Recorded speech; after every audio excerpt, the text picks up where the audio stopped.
Buenos días, hermanos. Bienvenidos a esta mañana que venimos ya desde muy temprano con discipulado aquí en la iglesia y tener un tiempo de meditar en la palabra del Señor, y hoy vamos a hacer lo mismo. Vamos a orar, hermanos. Quiero pedirles por favor que me acompañen en oración. Gracias, Señor, por traernos esta mañana con el único deseo, Señor, de meditar en tu santa palabra como un anuncio vivo, constante para tu pueblo. Y nosotros como iglesia en esta mañana, Señor, queremos hacer eco de ese propósito por la que nos has dejado, Señor, tu santa palabra. Guíanos, Señor, esta mañana, te lo pedimos en el nombre de Jesús. Amén. Si yo tuviera que preguntar, hermanos, a cada uno de ustedes, ¿cuántas señales, hechos, eventos tenemos en la Biblia que muestran que Dios nos ha visitado? Y podríamos nosotros mencionar un montón de eventos, hechos, señales, circunstancias, contextos, tanto del Antiguo Testamento hasta el Nuevo Testamento. Y entrando en nuestro capítulo de estudio, el Evangelio de Lucas, capítulo 3, y quiero por favor que tengan ahí su Biblia abierta, y ojalá que puedan en algún momento, los que no tienen la costumbre, traer algún tipo de lapicero o donde puedan escribir. Es importante hacerlo. Y aunque algunos pueden muy bien manejar algún celular o cosas así que tiene esos aplicativos, pero quiero animarles a esto porque hoy vamos a estar revisando diversos textos entre el capítulo 1, capítulo 2 y capítulo 3 para tratar de entender lo que tenemos en la palabra del Señor esta mañana en el capítulo 3. Empezamos el capítulo 3, el versículo 1 hasta el versículo 20. Y lo que encontramos aquí sencillamente es, hermanos, que tenemos una señal más de la visita de Dios a este mundo. Una señal de la visita de Dios a este mundo, y nos vamos a concentrar en Lucas capítulo 3 del 1 al 20, y de ahí de los versículos que siguen, nos van a decir quién es exactamente, de una manera específica, esta visita de parte de Dios y qué va a hacer a partir del capítulo 4 en adelante. Así que en este momento es como si estuviéramos en las previas, en la previa de lo que Dios va a comenzar a hacer. Y lo que salta a la vista en estos 20 versículos es que Dios deja una señal que Él está visitando este mundo.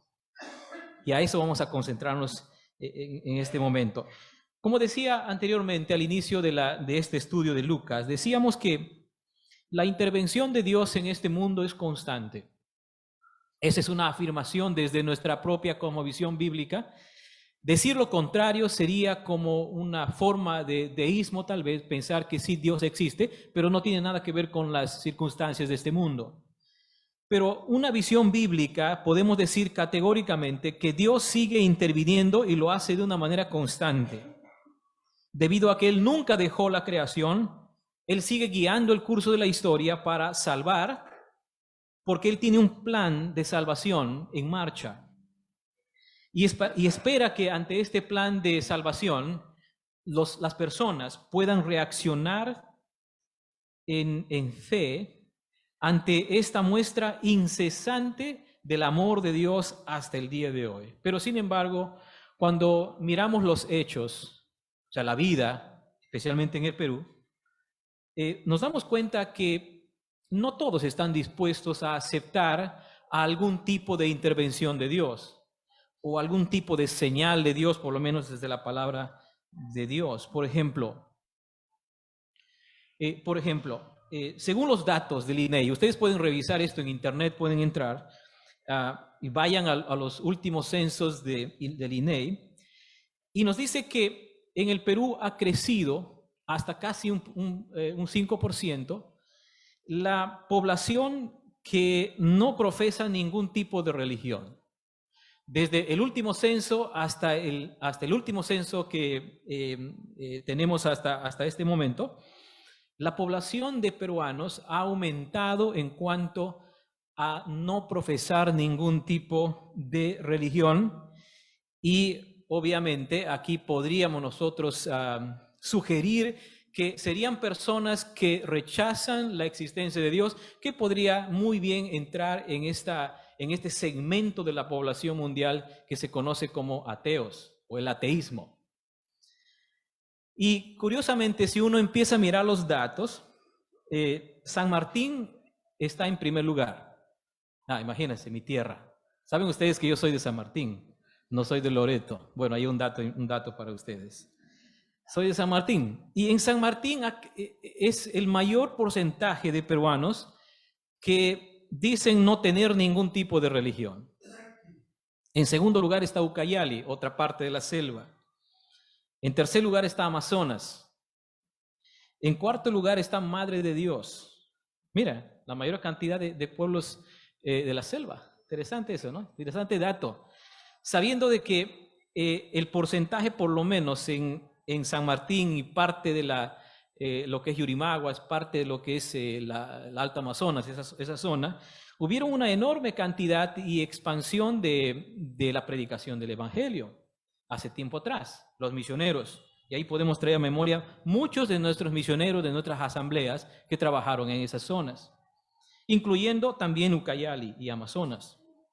Madre de Dios, y tenemos en el último lugar de este porcentaje la libertad. Está nosotros, estamos aquí, en la libertad. Entonces, la población en el Perú de personas que están cada vez más negando cualquier tipo de vínculo con la religión, con algún tipo de religión, hasta llegar a afirmar que son ateos, va en crecimiento. Sería notorio hacer una observación post pandemia. ¿Cómo ha cambiado esto? Si sigue o aumentó. Inclusive ahora que nosotros estamos observando la guerra que se está desarrollando en este momento, ¿cuál es el impacto de la gente hacia la gente sobre estos eventos?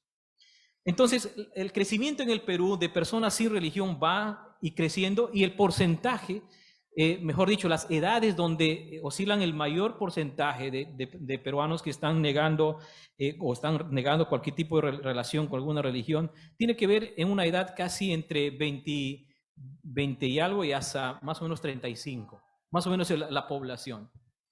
Entonces tenemos una cantidad de peruanos que están abrazando la no fe, por así decirlo, y cuando hacen la pregunta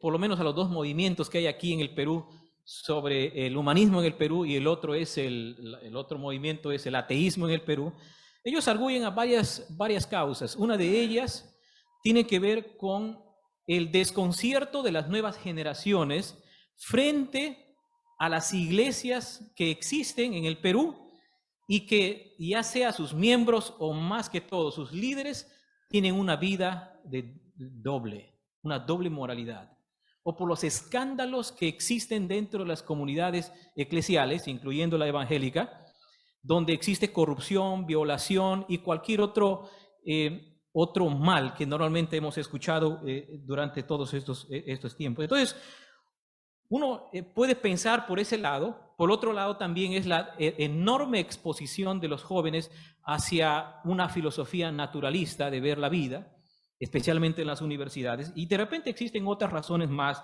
sobre esto, pero lo que encontramos es un tremendo rechazo al mensaje de Dios, un tremendo rechazo hacia el mensajero de Dios, propiamente Jesucristo, siendo la expresión máxima de este envío de parte de Dios a este mundo.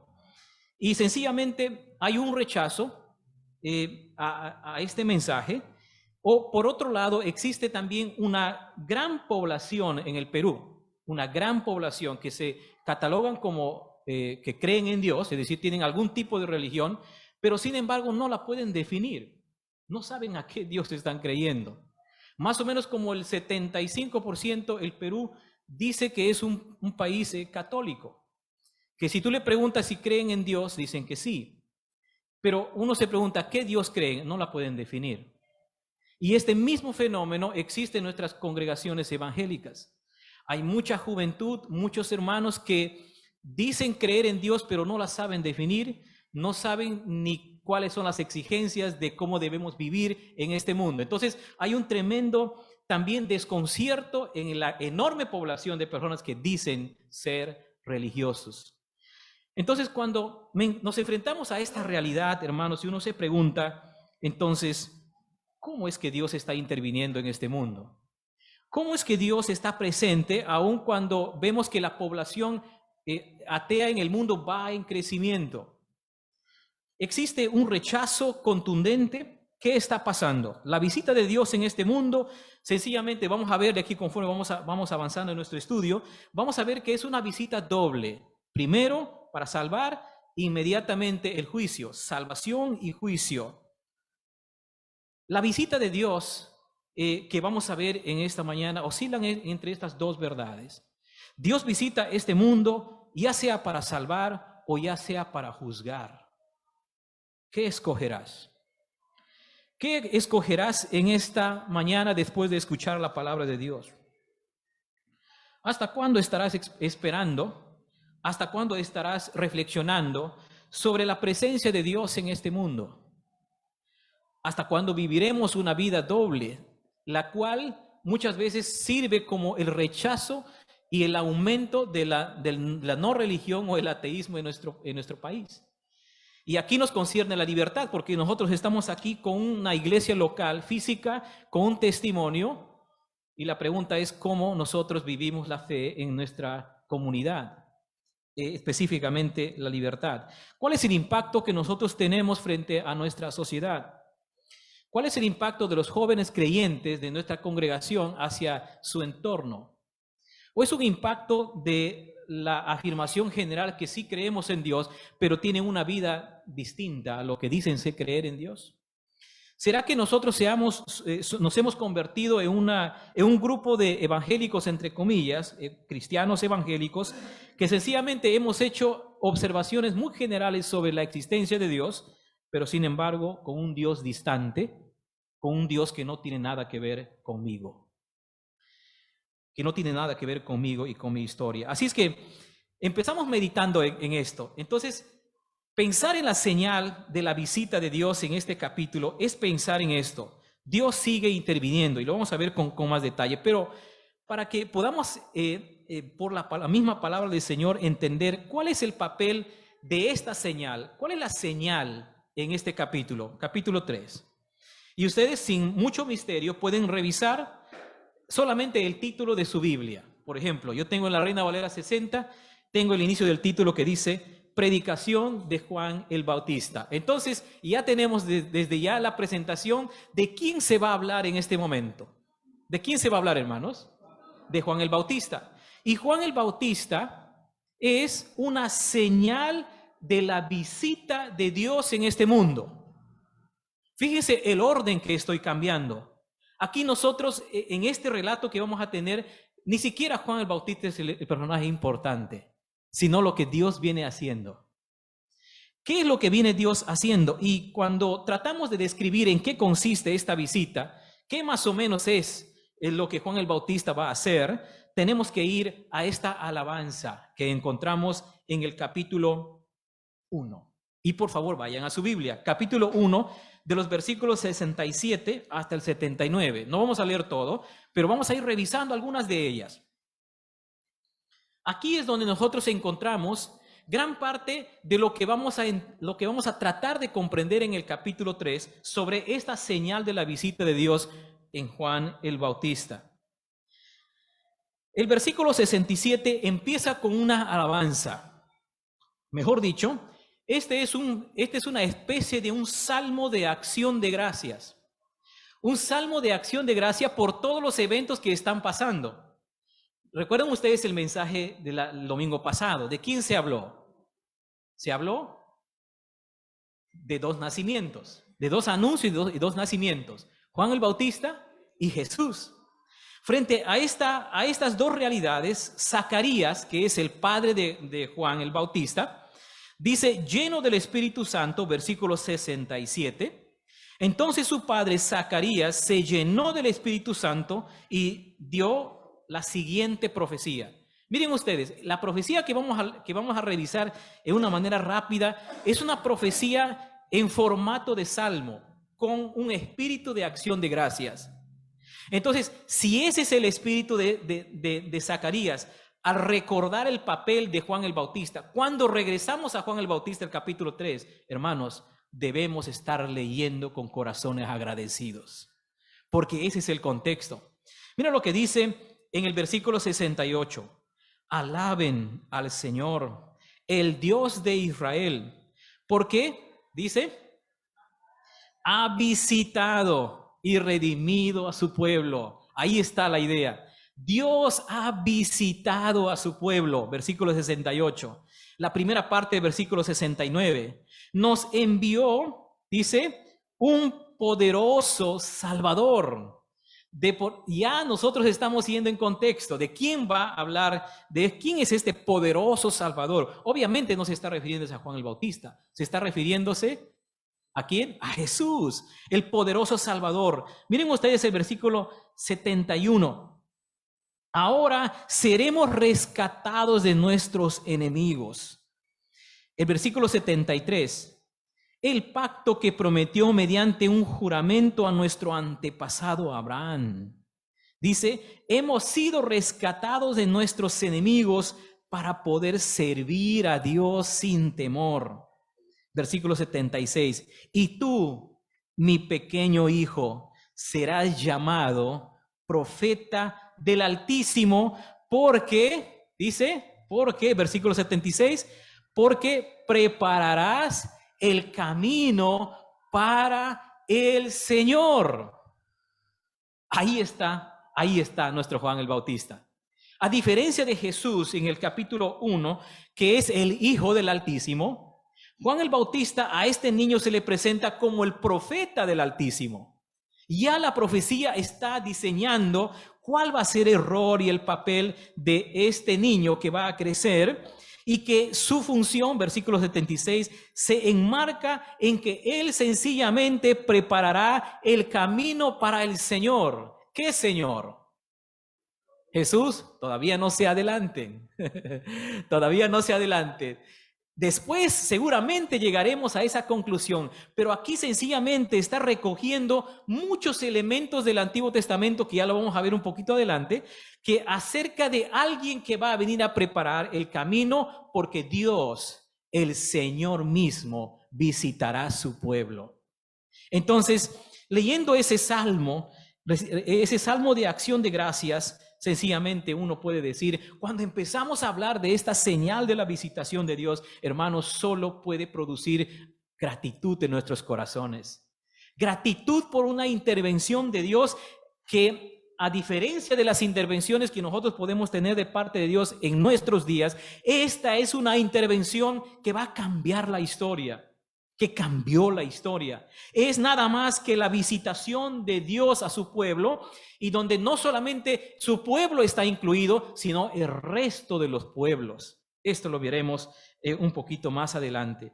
Pero noten algo más ahí antes de seguir. Cuando menciona de esta visitación de parte de Dios, tiene que ver, dice, con respecto a su fidelidad. Mira, versículo 73, el pacto que prometiste mediante un juramento a nuestro antepasado Abraham.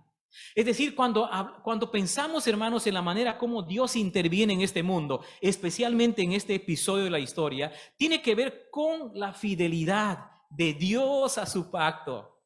Con esa fidelidad que Dios había hecho, en este caso el pacto, con Abraham en conexión con David, porque el profeta David, el rey David, versículo 69, cuando dice, nos envió un poderoso Salvador del linaje real de su siervo David. Mira lo que Dios está haciendo. Dios está actuando conforme a sus propios propósitos, conforme a su propio ser, la fidelidad, lo que Dios ha prometido, Dios lo viene haciendo. Entonces, nosotros descansamos en esa fidelidad de parte de Dios. Aunque nuestros contextos pueden ser tan distantes a decir, wow, lo que Dios está haciendo, pero hermanos, tengamos plenamente la seguridad que Dios nunca olvida a su pueblo, ni menos a su pacto. Porque Él es fiel a su palabra y nosotros podemos descansar en ella con toda seguridad. Viendo esto entonces, noten ustedes todo este salmo. El tema puntual es que Dios ha visitado a su pueblo, es decir, ha traído salvación, viene a ayudar a su pueblo, el pueblo de Israel, conforme a la promesa hecha a Abraham y también a David. Pero sin embargo, esta presencia de la visita está en conexión también con Isaías 40. Esto lo vamos a ver en un poquito más adelante. Entonces, la primera cosa, hermanos, teniendo en cuenta lo que acabamos de leer en este Salmo de Acción de Gracias, ahora sí regresamos al capítulo 3 de Juan el Bautista, y lo primero que nosotros podemos encontrar es que esta señal de parte de Dios, de visitar a Dios, a nuestro mundo, se desarrolla dentro de un contexto específico. ¿Y cuán importante es hacer esta declaración, hermanos? ¿Por qué? Porque el cristianismo se basa en hechos históricos, no solamente en hechos, diríamos que tienen que ver con profecías, en cuestiones espirituales, sino en cosas reales, en hechos concretos que tienen que ver con nuestra historia. Nosotros podemos corroborar entre los hechos históricos y lo que la palabra del Señor está diciendo. ¿Por qué decimos así? Miren cómo empieza el capítulo 3. En el año 15 del imperio de Tiberio César, siendo gobernador de Judea Poncio Pilato y Herodes tetrarca de Galilea, y su hermano Felipe tetrarca de Ituria y de la provincia de Traconite, y Lisanias tetrarca de Abilinia. Una cantidad de nombres entre líneas y abilineas, ¿no? Un montón de datos. Y uno se pregunta, ¿cuál es la intención de Lucas de poner estos datos? Tiene una intención. Sencillamente lo que está diciendo es que todo el plan de salvación de parte de Dios, prometido desde antes, tiene que ver una visitación histórica de parte de Dios.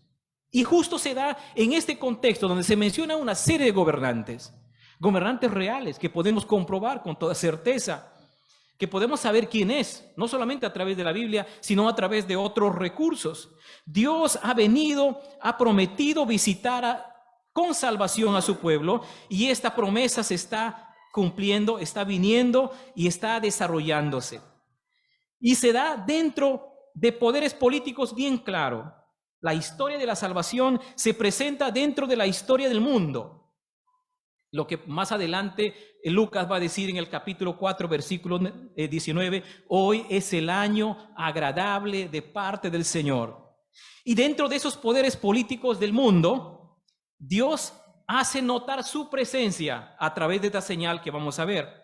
Hace notar su presencia para decirnos que los poderes de este mundo, poderes políticos, porque eso que se menciona en el versículo 1, poderes políticos no tienen la última palabra en la historia.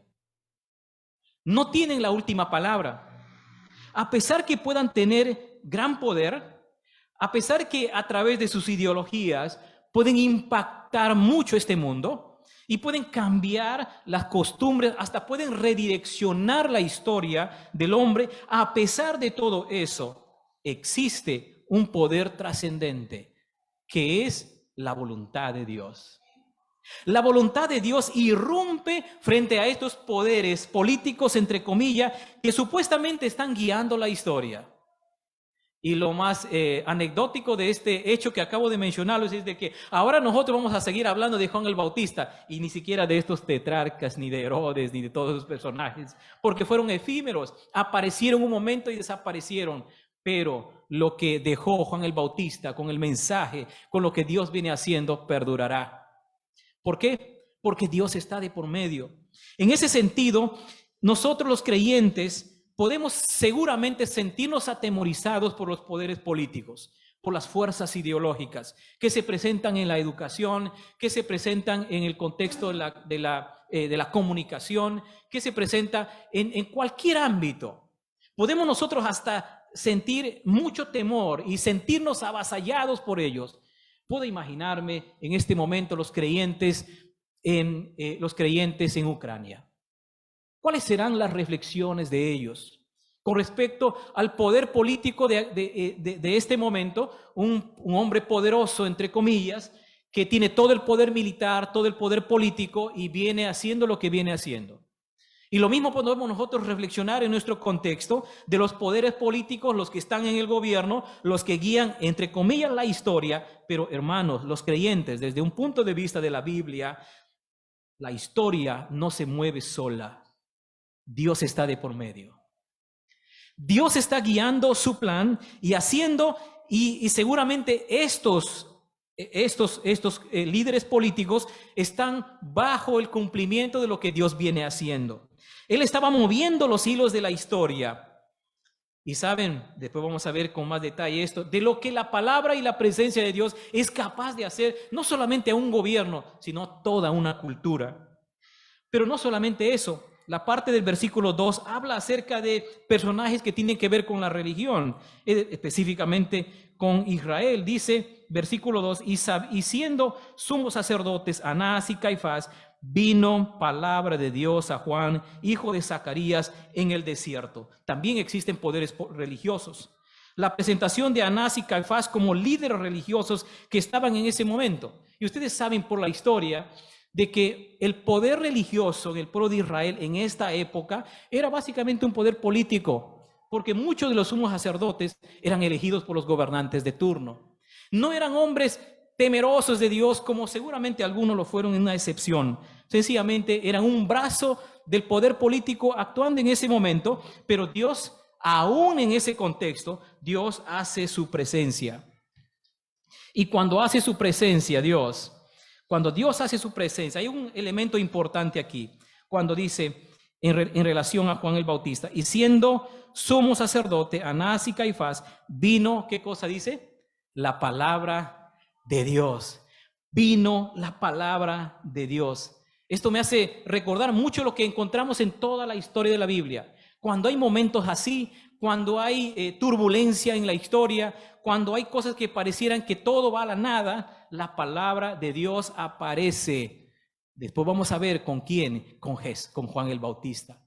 La palabra de Dios aparece y es capaz, o a través de un hombre, en este caso Juan, interrumpirá sus liderazgos, porque la palabra de Dios va a ser escuchada.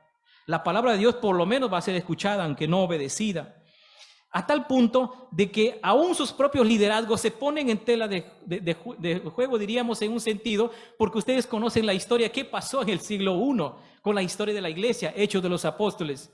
Hubo una revolución enorme en la propia nación, en el propio imperio, en la propia cultura, por la palabra de Dios, porque la palabra de Dios es capaz de transformar, porque la palabra de Dios, cuando cae un corazón, esto vamos a ver después, cuando cae un corazón en obediencia, cuando cae un corazón genuinamente, la palabra de Dios produce frutos y es capaz de hackear hasta el más poderoso poder político. Dios está presente entonces, pero esta presencia lo hace a través de un profeta. El mismo versículo 2 al versículo 3 dice que Zacarías, Juan, hijo de Zacarías, recibió palabra de Dios en el desierto. El versículo 3 dice, y él fue por toda la región contigua al Jordán, predicando el bautismo del arrepentimiento para perdón de pecados. Aquí aparece la figura de este hombre, Juan el Bautista. Hasta aquí nosotros todavía no sabemos qué es exactamente lo que está haciendo o va a hacer Juan el Bautista, o qué significa lo que Dios está haciendo a través de él. Pero encontramos gráficamente que tenemos a un hombre que Dios va a usar. A este hombre vino palabra de Dios. En segundo lugar, era hijo de Zacarías. En tercer lugar, estaba en el desierto. Estos tres elementos son importantes porque estos están vinculados específicamente con todos los demás profetas del Antiguo Testamento. Siempre se menciona, recibió palabra de Dios, fue hijo de alguien y tenía un lugar, el desierto. Juan el Bautista, lo que Lucas nos está diciendo, aquí está apareciendo un profeta, el profeta de Dios. Aquí está apareciendo un profeta y este profeta tiene, ¿qué cosa? Palabra de Dios. Este profeta de Dios sencillamente va a repetir lo que Dios le está diciendo. Tiene palabra autoritativa de parte de Dios y él va a cumplir una misión. Lo que Lucas nos está recordando es de que este preámbulo hacia Jesús, Juan el Bautista es el profeta que Dios ha elegido, y saben que esta señal del profeta está en armonía con el cumplimiento de las Escrituras. Miren lo que dice versículo 4, con sus Biblias en mano. Dice, como está escrito en el libro de las palabras del profeta Isaías, que dice, voz del que clama en el desierto, preparad el camino del Señor, enderezad sus sendas, y todo valle se rellenará, y se bajará todo monte y collado, los caminos torcidos serán enderezados, y los caminos ásperos allanados, y verá toda carne la salvación de Dios. Pero hasta ahora estamos de menos a más tratando de identificar quién es esta señal. Ya dijimos que es Juan el Bautista, pero ¿quién es él verdaderamente? ¿Qué es lo que Dios está haciendo en la historia? ¿Qué es lo que está haciendo? Y aquí se repite por lo menos la profecía de Isaías. Y quiero que vayamos a comparar Isaías. Vamos a Isaías. Isaías capítulo 40, versículos del 3 al 5. Y estas palabras que nosotros encontramos en el Evangelio de Lucas es una combinación realmente de dos profecías. Primero, Isaías capítulo 40, del 3 al 5. Y la siguiente profecía es Malaquías capítulo 3, versículo 1 y 2. Vamos primero con Isaías. Y después, hermanos, sigamos nosotros conectados con estos dos textos, porque después yo les voy a preguntar ahora cuál es la figura que aparece aquí. Dice Isaías capítulo 40, versículo 3. Escuchen, dice, es la voz de alguien que clama, abran camino a través del desierto para el Señor. Hagan una carretera derecha a través de la tierra baldía para nuestro Dios. Versículo 5. Entonces se revelará la gloria de Dios y todas las personas la verán. Voy a repetir lo que encontramos acá. El papel, esta profecía habla de abrir el camino, preparar el camino, ¿para quién? Para el Señor.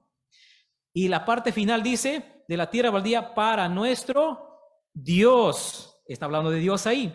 Y versículo 5, y todas las personas la verán. El Señor ha hablado. Ahora, un poco de contexto.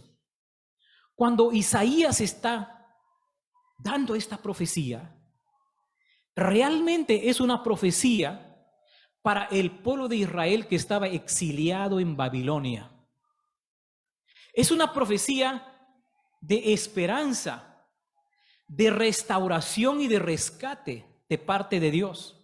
Israel, el pueblo de Dios, está exiliado por ahí por el 530, más o menos. Y ellos, es una profecía directamente hacia ellos.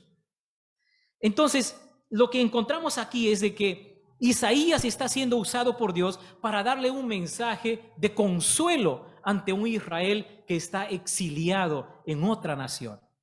Le quiere dar consuelo y ánimo al saber que viene Dios. Dios les va a visitar. Eso le está diciendo. Dios les va a visitar. Que no les ha dejado solos. Dios está con su pueblo, aun cuando están en el exilio. Y Malaquías, capítulo 3, versículo 1 y 2, dice así. Primero, la primera parte vamos a leer. Dice, miren, yo envío a mi mensajero y él preparará el camino delante de mí. Entonces, el Señor al que ustedes buscan vendrá de repente a su templo. Dice, el mensajero del pacto a quien buscan con tanto entusiasmo, sin duda vendrá, dice el Señor de los ejércitos celestiales. Y si ustedes siguen leyendo un poquito más adelante en Malaquías, van a dar cuenta de que Dios va a enviar su mensajero porque Dios va a visitar para juzgar a su pueblo. Específicamente en su templo, para juzgar. Miren entonces, tenemos dos cosas aquí. Isaías, Una profecía de consuelo para rescatar, porque Dios va a visitar. Tenemos a Malaquías. ¿Quién va a visitar? Dios va a visitar a su pueblo. ¿Para qué? Para juzgar a su pueblo. Pero ¿saben lo que pasa, hermanos? ¿Saben? El pueblo de Israel fue liberado del exilio babilonio. Fue liberado en el 538 antes de Cristo. Es decir, en el 538 fue liberado, fue sacado del exilio del pueblo babilonio por el rey Ciro. Fueron liberados el pueblo de Dios. Pero les pregunto, ¿por qué después de tantos años nuevamente se empieza a mencionar el mismo hecho? ¿Qué nos está queriendo decir la palabra de Dios? Que el pueblo de Israel nunca, ¿qué cosa? Nunca habían sido liberados. Aunque el 538 ellos habían sido ya liberados, pero ellos seguían en la esclavitud. Lo que Lucas está diciendo es que ahora va a empezar la verdadera liberación. Ahora va a empezar la verdadera liberación y vamos a responder algunas preguntas básicas aquí. ¿Quién viene a visitar a su pueblo según Isaías y Malaquías? ¿Quién viene? Dios. El Señor Dios. Son dos palabras que se usan para la misma persona. El Señor Dios. Pregunto, hermanos, ¿quién es ese Dios y Señor? Según lo que venimos leyendo hasta el capítulo 3 de Lucas. ¿Quién es? ¿Quién es? Jesús. Eso es lo que está diciendo Lucas. Lucas está diciendo, miren, ¿no se dan cuenta lo que Dios está haciendo? Dios, cuando dio esta profecía de liberación, de rescate y de juicio, ahora está empezando con Jesús. Jesús es, en una manera indirecta, está diciendo que Jesús es Dios. Eso es lo que está diciendo. Dios les va a visitar. Jesús viene, la encarnación, Jesucristo. Ahora, ¿qué va a hacer Dios cuando Él viene? Ya les he mencionado. Primero, rescatar. Y después, juzgar. Rescate, juicio, salvar y condenar. Salvar y condenar. Y esto es lo que vamos a ver más adelante. Esto es lo que encontramos en la historia del Hecho de los Apóstoles. Salvación, pero también rechazo. Unos son salvados, otros rechazan el mensaje de la salvación. Y aquí va la pregunta para cada vez más fijar lo que estamos leyendo. ¿Cuál o quién es la señal que Dios está visitando a su pueblo? ¿Quién es la señal? ¿Quién es la señal? Juan el Bautista. Es como si Lucas estuviera diciendo, miren ustedes, ¿saben qué? Miren a Juan el Bautista, miren, ahora recuerden lo que Dios está haciendo. Les está diciendo que si ustedes miran a Juan el Bautista, deben estar seguros que Dios está visitando a su pueblo. Dios está visitando para salvar y para juzgar. Abran los ojos. Eso está diciendo. Abran los ojos. Miren esta señal de la presencia de Juan el Bautista, pero con los ojos que Dios está haciendo en este mundo. Y obviamente, esta venida acerca del Mesías, acerca de Jesús, que tiene una doble función, tenemos que tener nosotros una respuesta. Tenemos que reaccionar frente a esto. Entonces, miren, leemos capítulo 1, capítulo 2, capítulo 3 del Evangelio de Lucas. Dios está visitando. Dios está visitando, Dios está mandando la señal de su visita, Juan el Bautista, porque pronto viene Jesús en su ministerio. Versículo 21 en adelante. Y aquí cuando se empieza a explicar sobre el ministerio de este Jesús, de esta visita de Dios, Lucas va a decir quién es Él y qué es lo que va a hacer, capítulo 4 en adelante. Pero ahora está todo claro. Bueno, por lo menos para mí. Está todo claro. ¿Qué es lo que Dios está haciendo? Está visitando a su pueblo. Y quieren que todos aquellos que empezamos a leer este capítulo podamos reconocer lo que Dios viene haciendo en esta historia. Dios no está ausente en este mundo. Dios está presente. Dios está presente con un mensaje claro, con señales claras. ¿Por qué crece las personas con no religión en el Perú? ¿Por qué aumenta la juventud que rechazan la fe? ¿Cuánto nosotros, hermanos, tenemos que ver con esto? No con Dios, porque Dios fue bien claro. Dios está pintándonos un cuadro hermosísimo y claro para que nosotros entendamos que cuando vayamos a Juan el Bautista, por favor, no se preocupen de su vestido.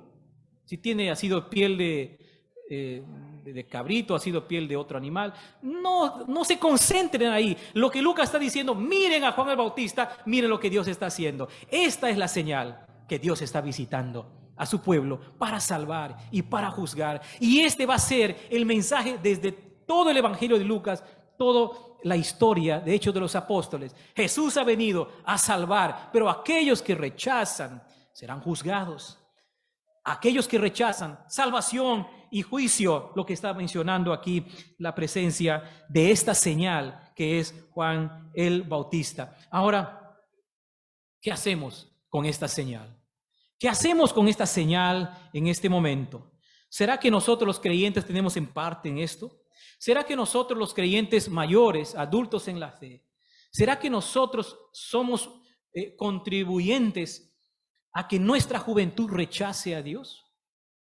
¿O será que nuestra juventud en el Perú, especialmente en estos lugares que acabo de mencionar, están siendo impactados y desafiados por el mensaje que predicamos y por el mensaje que vivimos? ¿Cuánto rechazo puede existir? Con esto no quiero decir que necesariamente una vida de piedad y de impacto en nuestra vida como creyentes va a producir arrepentimiento en otros. No necesariamente, porque la salvación es personal. La aceptación es personal. Esto lo vamos a ver cuando habla acerca de ¿acaso ustedes están gloriándose de porque son hijos de Abraham y a todo está bien? Hay una decisión que hay que tomar. Pero ¿cuál es el papel de la iglesia como cuerpo de creyentes que viven o han recibido este testimonio y que viven la fe? ¿Cómo estamos impactando? Sería bueno como iglesia y como jóvenes poder responder a este fenómeno que está ocurriendo en nuestra ciudad, en esta parte del país, en cuanto al crecimiento del ateísmo. Ahora, el mensaje de Juan el Bautista, el mensaje que trae esta visitación de parte de Dios a partir del versículo 7 en adelante. El mensaje es bastante sencillo, hermanos. No hay mucho que decir aquí. Es bastante sencillo. Primero dice, ustedes son hijos de víboras. ¡Wow! ¿No? ¿Qué mensaje es eso? Imagínense que yo venga acá y les diga a ustedes algo así, hermanos. ¿Saben que ustedes son hijos de víboras? Los que nunca han visto una víbora dirán, bueno, tiene colorcitos, es bonito, lindo. Especialmente las víboras, las corales, que son lindos colorcitos. Pero no, obviamente. Hijos de víboras. Y después va a mencionar de que ustedes deben mostrar frutos de arrepentimiento. Después va a decir, el hacha está puesta a la raíz. Este es profundo, pero es un mensaje difícil de pronunciar. Porque primero está diciendo, ustedes son hijos de víboras. Ustedes no producen frutos de arrepentimiento. Y el hacha está puesta a la raíz para ser cortada. Salvación, juicio. Salvación y juicio. Eso tiene que ver, mira, eso encarna el mensaje de Juan el Bautista. Ese va a ser el mensaje de Jesús, obviamente con mayor revelación, y ese va a ser el mensaje en todo el Evangelio de Lucas y Hechos de los Apóstoles. Hijos de víboras, obviamente, no es que Lucas está refiriéndose a alguien que se parecía a una serpiente. No necesariamente. Lo que Lucas está diciendo o está llamando la atención es a lo grave que es su situación, en palabras de Juan el Bautista. A lo grave y terrible que es la condición en la que ellos están viviendo, y por eso son llamados hijos de víboras, y que no pueden huir de la ira venidera. Hijos de víboras. Es para mostrarles la profundidad de su propio pecado, de su propio alejamiento de Dios. Y ¿saben quién es el primer pueblo que está escuchando este mensaje? ¿Saben quiénes son? El pueblo de Israel. ¿Cómo vamos a decir al pueblo de Israel, hijos de víboras? ¿Por qué mejor no les digan hijos de Abraham, hijos de Jacob, hijos, wow, estos personajes? No, es que la condición que están viviendo ellos es como hijos de víboras. Porque no están considerando la profundidad de su pecado delante de Dios. Hijos de víboras, versículo 7. Oh generación de víboras, ¿quién los enseñó a huir de la ira venidera? ¿Quién los enseñó? ¿Quién les va a enseñar a salir de la ira venidera? Juan no tiene la solución. Él va a apuntar a quien sí tiene la solución a escapar de esta ira venidera.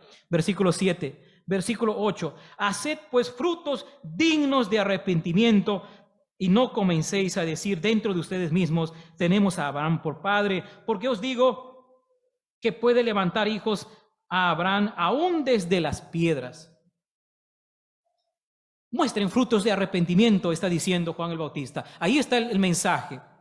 Deben tener vidas coherentes con el arrepentimiento que están profesando. Que no se sientan cómodos en el linaje que ellos tienen en Abraham. Que no se sientan cómodos al decir, bueno, nosotros somos el pueblo de Dios, nosotros somos los hijos de Dios porque somos hijos de Abraham. Y aquí claramente está ya mostrando lo que será más adelante, que la salvación no tiene nada que ver con Abraham, con ser un descendiente de Abraham.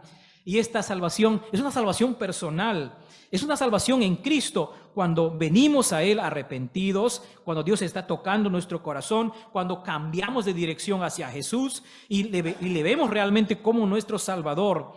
Produzcan frutos de arrepentimiento, cambien su forma de pensar. Versículo 9. Y ya también el hacha está puesta a la raíz de los árboles. Miren esa imagen que tiene acá. Es una imagen muy fuerte también. Así como les ha dicho generación de víboras, le está diciendo que ahora el hacha está lista para ser cortada.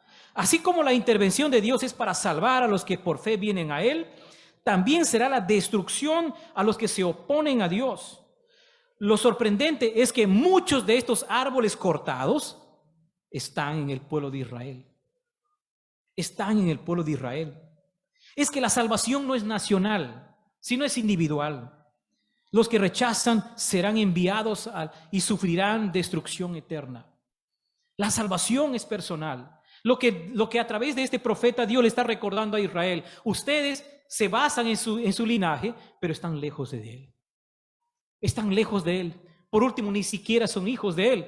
Después nosotros vamos a encontrar esta acusación que Jesús va a hacer. Y va a decir, ustedes no son hijos de Abraham, ustedes son hijos del diablo. Porque sus hechos lo demuestran. Es que es así. Nosotros no nos salvamos porque o somos del linaje de Abraham o porque de repente mi familia es creyente. No. O nosotros estamos viviendo la vida cristiana y nos basamos en lo que viven nuestros padres. Ellos son los santos, yo no. Yo soy creyente, yo me valgo de la santidad de mis padres. No. Cada creyente es individual, cada creyente crece porque tiene el Espíritu del Señor en un contexto de la iglesia. Miren el mensaje, hermanos. Es fuerte, es claro, es desafiante. El mensaje de Él es así. Y la reacción no se hace esperar. Miren a partir del versículo 10. Hay grupos de personas que reaccionan. Dice, versículo 11, las multitudes. Las multitudes. Dice, ¿qué debemos hacer? Versículo 12 y 13, los recaudadores. ¿Qué debemos hacer? Su pregunta. Y el versículo 14, los soldados. ¿Qué debemos hacer? Están escuchando el mensaje y cada uno tiene que mostrar algo de evidencia y están preguntando, ¿qué es lo que debemos hacer? ¿Qué es lo que debemos hacer? Es que, hermanos, cuando hablamos del arrepentimiento bíblico, obviamente todo este evento del arrepentimiento por inmersión para perdón de pecados por el bautismo es una figura de lo que, una sombra de lo que será más adelante, lo que encontraremos en Hechos de los Apóstoles. Pero sencillamente hay una coherencia profunda aquí. Juan el Bautista está llamando realmente a la coherencia en la vida de este pueblo de Dios, entre comillas, que tenían. Tenía que haber una coherencia entre su forma de vivir. Las multitudes, ¿qué es lo que deben hacer? Los recaudadores, ya no roben más. Los soldados, ya no sean extorsionadores. ¿Se dan cuenta qué vínculo existe entre la fe y las obras? Entre lo que creemos y lo que vivimos. Ese es un vínculo importante. No existe una diferencia. Tal vez este es uno de los elementos, hermanos, de por qué hay rechazo en nuestra sociedad, por qué hay rechazo en nuestros hogares, en nuestra familia, y por qué se acrecientan los jóvenes hacia mejor el ateísmo o no tener ningún tipo de religión, porque no ven vidas transformadas. Y no estoy diciendo que las vidas transformadas son las que van a cambiar a las personas, es el evangelio que va a transformar. Pero hermanos, el evangelio no sale solo cuando produce frutos. El evangelio, cuando llega al corazón de una vida, es transformada. Y así será. El propósito de Dios, el propósito de la señal de Dios, lo vemos a partir del versículo 15 en adelante, cuando se menciona. Ahora la gente está preocupándose, entonces, ¿quién eres? Todavía la gente no entiende. Todavía la gente no entiende y le están preguntando, ¿quién eres tú? ¿Eres tú el Mesías? Preguntan a Juan el Bautista. Y él responde, no, yo no soy el Mesías. Sino más bien le dice que sencillamente lo que él está haciendo es una sombra de lo que va a venir, porque el que viene sí va a limpiar profundamente y perdonar, porque tiene el poder para hacerlo. Y que el que viene es más poderoso que él, y que igual no es digno, Juan el Bautista. Tercero, el que viene va a sumergir a la gente en el Espíritu Santo y fuego. Obviamente, este es un mensaje que va a seguir hacia adelante como un juicio mesiánico, y esta figura alcanza su continuidad hacia el Pentecostés, hacia el inicio de la iglesia, la presencia del Espíritu Santo en el pueblo de Dios. Y cuarto, el juicio futuro es como la imagen de un campesino, porque eso es lo que encontramos a partir de los versículos 15, versículos 16, 17, cuando habla acerca de lo que un campesino hace, en cómo se diferencia de una cosa y otra. Pues todos estos eventos tienen que verlo con lo que Jesús va a hacer, juicio. Y termina nuestra historia diciendo, sobre todas ellas, añadió además, versículo 20, encerró a Juan en la cárcel. El mensaje que predicó Juan el Bautista tuvo un costo, tuvo consecuencias. Es que, hermanos, nadie que es fiel a la palabra de Dios no sufrirá las consecuencias. Ser fiel a la palabra del Señor, ser fiel al mensaje, nos va a traer desafíos, nos va a traer retos. Y eso es lo que quiere resaltar Lucas al dejar al final a Juan el Bautista encarcelado. Porque él está ya dispuesto, está queriendo con ansias presentar a quien realmente estaba apuntando Juan el Bautista como señal de la intervención de Dios. Y ahí tenemos los versículos que siguen, versículo 21 en adelante, a Jesús. Y ahí tenemos su bautismo y tenemos la genealogía. Entonces, hermanos, nos quedamos con este mensaje esta mañana. Tenemos la señal clarísima de la visitación de Dios en el trabajo de Juan el Bautista. Y Juan el Bautista nos está apuntando a que Dios está visitando en Jesús, a salvar y a juzgar. ¿Cuál va a ser nuestra decisión? ¿Cuál va a ser nuestra decisión? ¿Cuál es la decisión de este mundo? Todos vamos a enfrentarnos a una decisión. Todos vamos a aceptar o rechazar. Y el pueblo de Dios, frente a la presencia de esta intervención, tiene que recapacitar sobre cómo están viviendo. El pueblo de Dios, el pueblo de Israel, básicamente a ellos está refiriéndose, pero después, obviamente, el mensaje es continuo en adelante de cómo nosotros debemos vivir la fe cristiana, cómo nosotros debemos vivir para el Señor cada día. Dios está presente, Dios está interviniendo, no estamos solos. La señal de la visita de Dios es un verdadero consuelo para su pueblo y para el mundo entero, porque trae salvación a todos los que vienen en fe a su enviado, a Jesucristo. Aquellos que lo rechazan sufrirán las consecuencias. ¿Qué haremos ante la máxima señal de la visita de Dios, que es Jesús? ¿Seguiremos viviendo sin mostrar frutos de arrepentimiento? Oremos. Gracias, Señor, por tu palabra en esta mañana. Gracias por recordarnos, Señor, que tú nos has visitado en Jesucristo y que Juan el Bautista fue la señal que empezó esta visitación. Una visitación para salvarnos, una visitación también, Señor, para juzgar a tu pueblo.